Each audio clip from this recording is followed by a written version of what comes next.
शांति। आज 28 दिसंबर 2024 के महावाक्यों में प्यारे मीठे बाप दादा ने कहा, मीठे बच्चे, बाप आए हैं तुम्हें सर्व खजानों से माला माल बनाने। तुम सिर्फ ईश्वरीय मत पर चलो, अच्छी रीति पुरुषार्थ कर वर्षा लो, माया से हार नहीं खाओ। प्रश्न है, ईश्वरीय मत, दैवी मत और मनुष्य मत में कौन सा मुख्य अंतर है? उत्तर, ईश्वरीय मत से तुम बच्चे वापस अपने घर जाते हो, फिर नई दुनिया में उच्च पद पाते हो। दैवी मत से तुम सदा सुखी रहते हो, क्योंकि वह भी बाप द्वारा इस समय की मिली हुई मत है। लेकिन फिर भी उतरते तो नीचे ही हो। मनुष्य मत दुखी बनाती है। ईश्वरीय मत पर चलने के लिए पहले पहले पढ़ाने वाले बाप पर पूरा निश्चय चाहिए। तो जो ईश्वरीय मत है वो तो हमें पावन बनाती है, अपने घर ले जाती है, दुखों से छुड़ाती है, तिरसठ जन्मों के विकर्मों का विनाश करा देती है, 21 जन्मों की रजाई देती है। क्या क्या नहीं देती है ईश्वरी मत। दैवी मत ईश्वरीय मत का ही वंश कह लो, अंश कह लो, क्योंकि वही जो बुद्धि बाबा ने हमें इस वक्त दी होती है, उसी का प्रयोग हम वहाँ करते हैं। पर वहाँ नीचे उतरते हैं फिर भी, पर सुखी रहते हैं, खुश रहते हैं।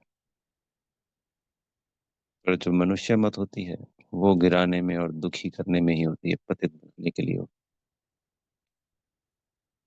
है। ओम शांति। बाप ने अर्थ तो समझाया है। मैं आत्मा शांत स्वरूप हूँ। जब ओम शांति कहा जाता है तो आत्मा को अपना घर याद आता है। मैं आत्मा शांत स्वरूप हूँ। फिर जब ऑर्गन्स मिलते हैं तब टाकी बनती है। पहले छोटे ऑर्गन्स होते हैं, फिर बड़े होते हैं। अब परमपिता परमात्मा तो है निराकार, उनको भी रस चाहिए टाकी बनने के लिए, यानी बातचीत में आने के लिए। जैसे तुम आत्माएं परम धाम की रहने वाली हो, यहाँ आकर टाकी बनती हो। बाप भी कहते हैं, मैं तुमको नॉलेज देने के लिए टाकी बना हूँ। बाप अपना और रचना के आदि मध्य अंत का परिचय देते हैं। यह है रूहानी पढ़ाई। वह होती है जिस्मानी पढ़ाई। वह अपने शरीर वह अपने को शरीर समझते हैं। ऐसे कोई नहीं कहेंगे कि हम आत्मा इन कानों के द्वारा सुनती हैं। अभी तुम बच्चे समझते हो बाप है पतित पावन, वही आकर समझाते हैं। मैं कैसे आता हूँ? तुम्हारे मिसल में गर्भ में नहीं आता हूँ, मैं इनमें प्रवेश करता हूँ। यही फर्क है, क्योंकि गर्भ में आने से फिर इस सृष्टि चक्र के अंदर आ जाना पड़ता है। बाबा हर कल्प कल्प हमारे पास अवतरित होते हैं और हम बच्चों को छुड़ाकर ले जाते हैं। अगर वो भी गर्भ में आए तो फिर कौन छुड़ाए? तो बाबा का इस ड्रामा में ये 100 साल का पाठ है, पर सबको छुड़ाकर ले जाने वाला वो एक ही है।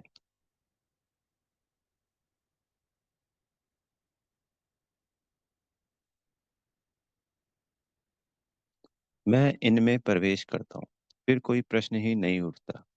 यह रथ है। इनको माता भी कहा जाता है। सबसे बड़ी नदी ब्रह्मपुत्रा है, तो यह है सबसे बड़ी नदी। पानी की तो बात ही नहीं है। यह है महानदी, अर्थात सबसे बड़ी ज्ञान नदी है। तो बाप आत्माओं को समझाते हैं, मैं तुम्हारा बाप हूँ। जैसे तुम बात करते हो मैं भी बात करता हूँ। मेरा पाठ तो सबसे पिछाड़ी का है, अंत का है। जब तुम बिल्कुल पतित बन जाते हो तब तुमको पावन बनाने के लिए आना होता है।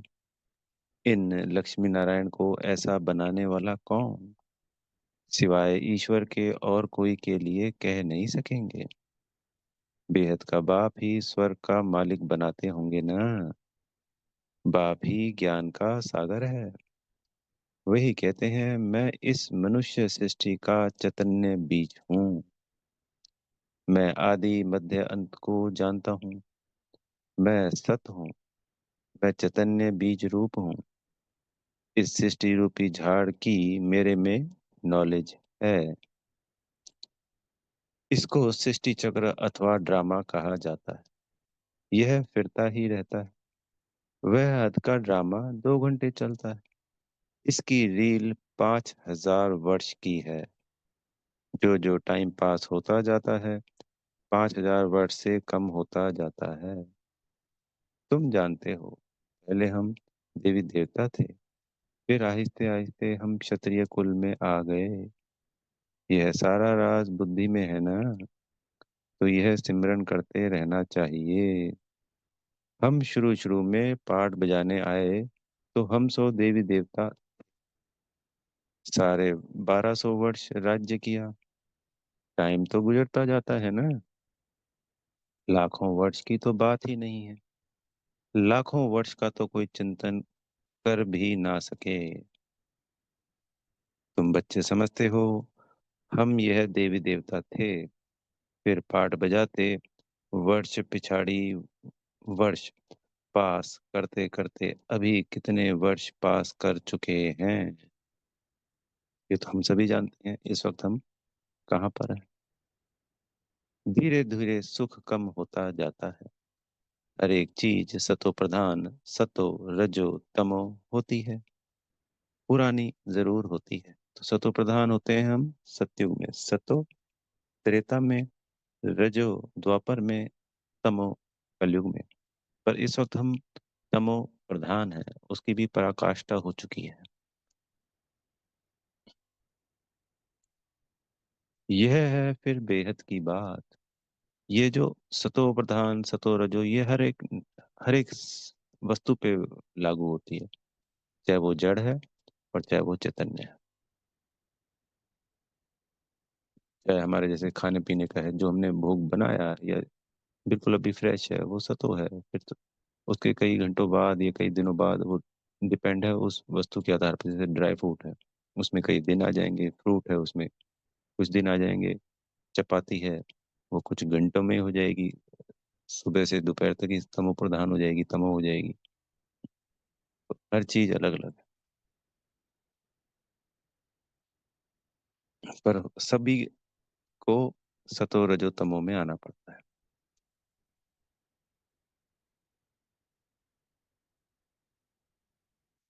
यह सब बातें अच्छी रीति बुद्धि में धारण कर फिर औरों को समझाना है। सब तो एक जैसे नहीं होते, जरूर भिन्न भिन्न रीति समझाते होंगे। चक्र समझाना सबसे सहज है। ड्रामा और झाड़ दोनों मुख्य चित्र हैं। कल्प वृक्ष नाम है ना। कल्प की आयु कितने वर्ष की है, यह कोई भी नहीं जानते। मनुष्यों की एक मत है। कोई क्या कहेंगे, कोई क्या कहेंगे। अभी तुमने अनेक मनुष्य मत को भी समझा है और एक ईश्वरीय मत को भी समझा है। कितना फर्क है। ईश्वरीय मत से तुमको फिर से नई दुनिया में जाना पड़े, और कोई की मत से, दैवी मत व मनुष्य मत से वापस जा नहीं सकते। दैवी मत से तुम उतरते ही हो, क्योंकि कला कम होती जाती है। आसुरी मत से भी उतरते हो, परंतु दैवी मत में सुख है, आसुरी मत में दुख है। दैवी मत भी इस समय बाप की ही दी हुई है, इसलिए तुम सुखी रहते हो। बेहद का बाप कितना दूर दूर से आते हैं। मनुष्य कमाने के लिए बाहर जाते हैं। जब बहुत धन इकट्ठा होता है तो फिर आते हैं। बाप भी कहते हैं, मैं तुम बच्चों के लिए बहुत खजाना ले आता हूँ, क्योंकि जानता हूँ तुमको बहुत माल दिए थे। वह सब तुमने गवा दिया है। तुमसे ही बात करता हूँ, जिन्होंने प्रैक्टिकल में गवाया है। 5,000 वर्ष की बात तुमको याद है ना? कहते हैं हाँ बाबा, 5,000 वर्ष पहले आपसे मिले थे। आपसे वर्षा दिया, आपने वर्षा दिया था। अब तुमको स्मृति आई है, बरोबर बेहद के बाप से बेहद का वर्षा लिया था। बाबा, आपसे नई दुनिया की रजाई का वर्षा लिया था। अच्छा, फिर पुरुषार्थ करो। ऐसे नहीं कहो, बाबा माया के भूत ने हमको हरा दिया। देह अभिमान के बाद ही तुम माया से हारते हो। लोभ किया, रिश्वत खाई, लाचारी की बात और है। बाबा जानते हैं लोभ के सिवाय पेट पूजा नहीं होगी। हर्जा नहीं।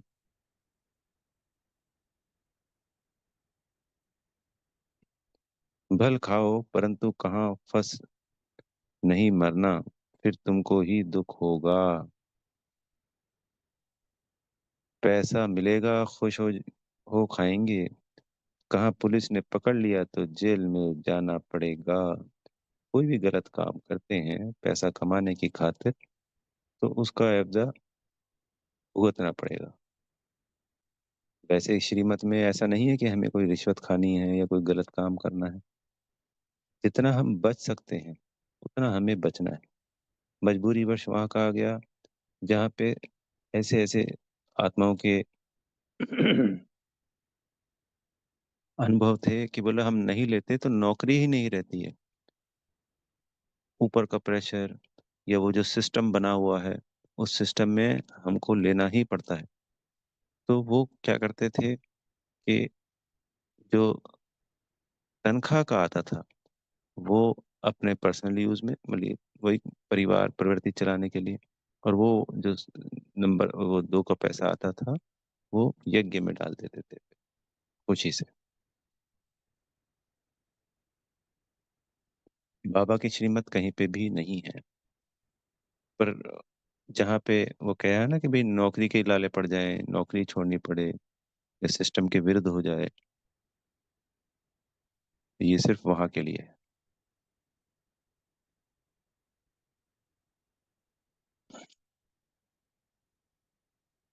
ऐसा काम नहीं करो, लिए जेल जाना पड़े ऐसा काम नहीं करो। उसका फिर रिस्पॉन्सिबल मैं नहीं हूँ। पाप करते हैं तो जेल में जाते हैं, वहां तो जेल आदि होता नहीं। तो ड्रामा के प्लान अनुसार जो कल पहले तुमको वर्षा मिला है, 21 जन्म के लिए वैसे ही फिर लेंगे। सारी राजधानी बनती है, गरीब प्रजा साहूकार प्रजा, परंतु वहां दुख होता नहीं। यह बाप गारंटी करते हैं। सब एक समान तो बन ना सके। सूर्यवंशी चंद्रवंशी राजाई में सब चाहिए ना। बच्चे जानते हैं बाप कैसे हमको विश्व की बादशाही देते हैं। फिर हम उतरते हैं। स्मृति में आया है ना, स्कूल में पढ़ाई स्मृति में रहती है ना। यहाँ भी बाप स्मृति दिलाते हैं, यानी याद दिलाते हैं, याद रहती है ना। यह रूहानी पढ़ाई दुनिया भर में और कोई पढ़ा ना सके। गीता में भी लिखा हुआ है, मन मना भव। इसको महामंत्र वशीकरण मंत्र कहते हैं, अर्थात माया पर जीत पाने का मंत्र। माया जीते जगत जीत। माया 5 विकारों को कहा जाता है। रावण का चित्र बिल्कुल क्लियर है। 5 विकार स्त्री में, 5 विकार पुरुष में। इनसे गधा अर्थात टट्टू बन जाते हैं, इसलिए ऊपर में गधे का शीश रख देते हैं। अभी तुम समझते हो ज्ञान बिगर हम भी ऐसे थे। बाप कितना रमणीक रीति बैठ पढ़ाते हैं। वह है सुप्रीम टीचर। उनसे जो हम पढ़ते हैं वह फिर औरों को सुनाते हैं। पहले तो पढ़ाने वाले में निश्चय कराना चाहिए।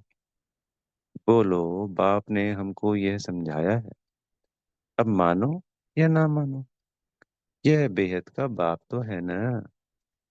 श्रीमत ही श्रेष्ठ बनाती है। तो श्रेष्ठ नई दुनिया भी जरूर चाहिए ना। अभी तुम समझते हो हम किचड़े की दुनिया में बैठे हैं, दूसरा कोई समझ ना सके। वहां हम भाई स्वर्ग में सदा सुखी रहते, यहाँ नरक में कितने दुखी हैं।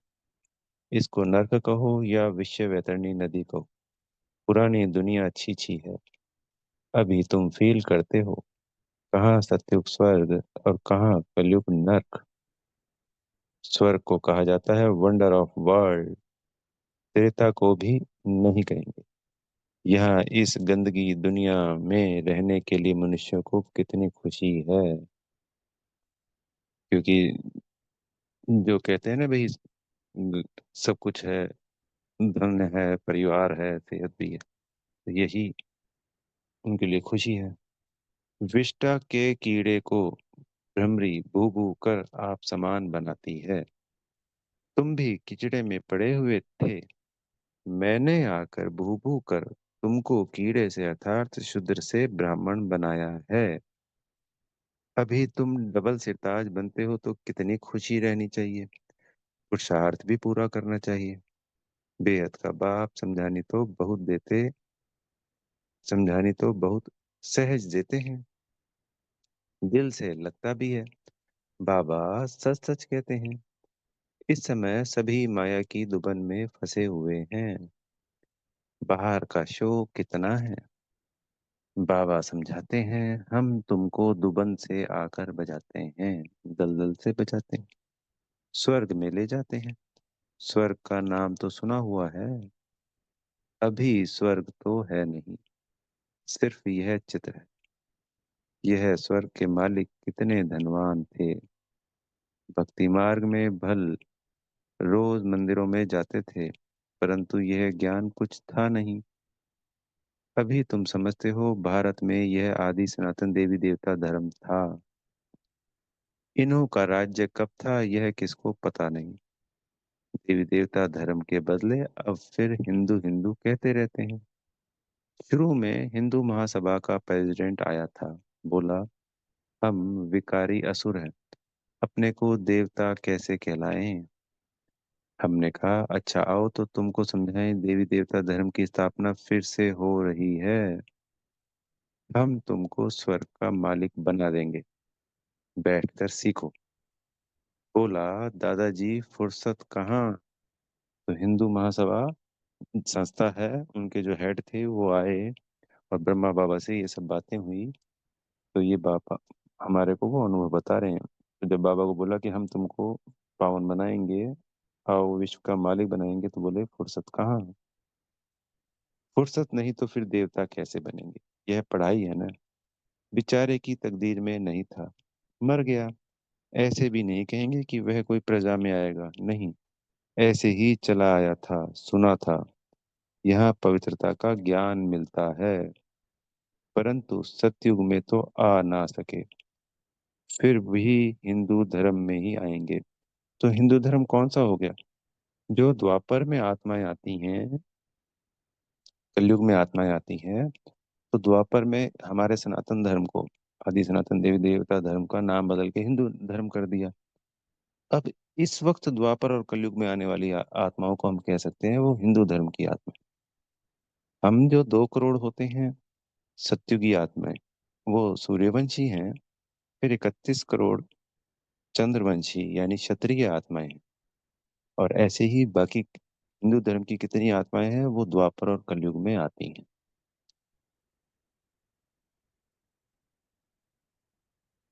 तुम बच्चे समझते हो माया बड़ी प्रबल है, कोई ना कोई भूल कराती रहती है। कभी कोई उल्टा सुल्टा पाप हो तो बाप को सच्चे दिल से सुनाना है। रावण की दुनिया में पाप तो होते ही रहते हैं, कहते हैं हम जन्म जन्मांतर के पापी हैं। यह किसने कहा, आत्मा कहती है, बाप के आगे या देवताओं के आगे। अभी तो तुम फील करते हो बरोबर हम जन्म जन्मांतर के पापी थे। रावण राज्य में पाप जरूर किए हैं, अनेक जन्मों के पाप तो वर्णन नहीं कर सकते हो, इस जन्म का वर्णन कर सकते हैं, वह सुनाने से भी हल्का हो जाएगा। सर्जन के आगे बीमारी सुनानी है। फलाने को मारा, चोरी की, यह सुनाने में लज्जा नहीं आती है। विकार की बात सुनाने में लज्जा आती है। सर्जन से लज्जा करेंगे तो बीमारी छूटेगी कैसे? तो मन ही मन जो भी हमसे भूल चूक हुई है इस जन्म में बाबा का बच्चा बनने से पहले और बाबा का बच्चा बनने के बाद भी, तो रूहानी सर्जन जी को, मतलब जैसे बाबा शब्द हम यहाँ कर रहे हैं, तो बाबा अगर हमें सर्जन कह रहे हैं तो हमें सर्जन शब्द ही प्रयोग करना है। तो सर्जन जी को सब कुछ सच सच बताना भी है, और लिखेंगे तो और भी अच्छा है। तभी कहते हैं जब बाबा का बच्चा बनते हैं तो आप अपने पुरानी बातों के जो भी अंदर गलानी है, बुराइयां हैं, या जो भी हमसे जाने अनजाने पाप हुए हैं, वो सब लिख के देने हैं। सर्जन से लज्जा करेंगे तो बीमारी छूटेगी कैसे? फिर अंदर दिल को खाती रहेगी। बाप को याद नहीं कर सकेंगे। सच सुनाएंगे तो याद कर सकेंगे। आप कहते हैं मैं सर्जन तुम्हारी कितनी दवाई करता हूँ, तुम्हारी काया सदैव कंचन रहेगी। सर्जन को बताने से हल्का हो जाता है।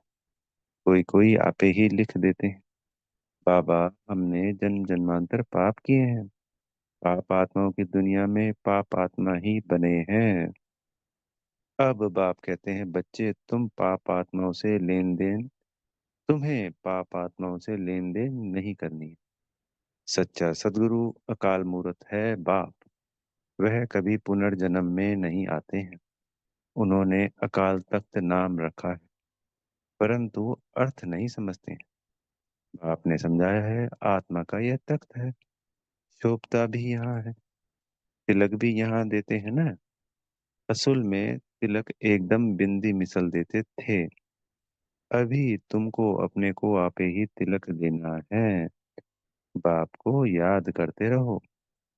तो बहुत सर्विस करेंगे तो महाराजा बनेंगे। तिलक किसको लगाया जाता है? विजय का तिलक होता है ना, महाराजाओं के तिलक लगाते हैं।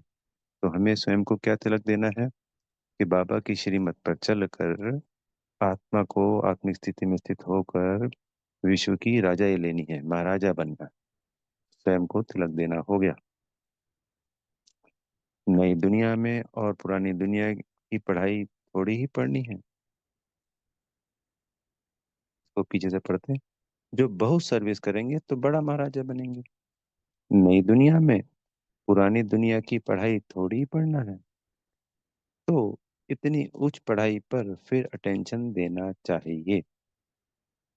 यहाँ बैठते हैं तो भी कोई का बुद्धि योग अच्छा रहता है, कोई कोई का कहाँ कहाँ चला जाता है। कोई 10 मिनट लिखते हैं, कोई 15 मिनट लिखते हैं। जिसका चार्ट अच्छा होगा उसको नशा चढ़ेगा। यानी जब याद कितनी देर किया वो लिखते हैं। बाबा इतना समय हम आपकी याद में रहे, 15 मिनट से जास्ती तो कोई लिख नहीं सकते। बुद्धि इधर उधर भागती है। अगर सब एक रस हो जाए तो फिर कर्मातीत अवस्था हो जाए। बाप कितनी मीठी मीठी लवली बातें सुनाते हैं। ऐसे तो कोई गुरु ने नहीं सिखाया। गुरु से सिर्फ एक थोड़ी ही सीखेगा, गुरु से तो हजारों सीखेंगे ना। यानी ब्रह्मा बाबा ने अगर ये बातें किसी गुरु से सीखी होती तो उन जैसे तो हजारों होते। तो ये बातें तो शिव बाबा ही तो बोल रहे हैं ना, सब नई बातें हैं। ये तो कहीं संसार में है ही नहीं।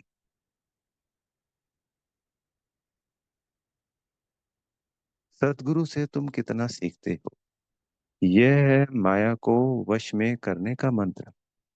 माया 5 विकारों को कहा जाता है। धन को संपत्ति कहा जाता है।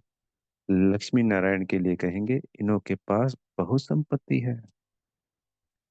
लक्ष्मी नारायण को कभी मात पिता नहीं कहेंगे।